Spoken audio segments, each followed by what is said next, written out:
बिस्मिल्लाहिर्रहमानिर्रहीम। अस्सलामुअलैकुम। मैं हूं सुमेरा सुलेमान और आप देख रहे हैं JNN न्यूज़।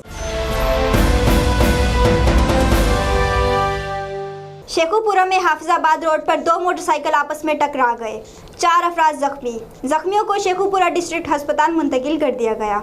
तफसीलात जानते हैं आसिफ अली की इस रिपोर्ट में। हाफिजाबाद रोड पर दो मोटरसाइकिलें आपस में टकरा गईं। हादसे में दोनों मोटरसाइकिलों पर सवार 4 अफराद जख्मी हो गए। रेस्क्यू 1122 शेखुपुरा की इमदादी टीम ने मौके पर पहुंचकर जख्मियों को तिब्बी इमदाद देने के बाद डिस्ट्रिक्ट हेडक्वार्टर अस्पताल शेखुपुरा मुंतकिल कर दिया।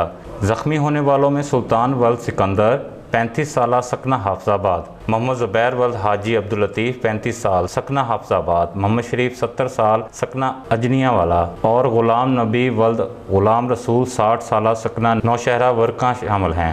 कैमरा टीम के साथ आसिफ अली, JNN न्यूज़, फारूकाबाद। बहुत शुक्रिया आसिफ अली। तफसीलात से आगाह करने के लिए, मज़ीद खबरों और अपडेट्स के लिए देखते रहिए JNN न्यूज़।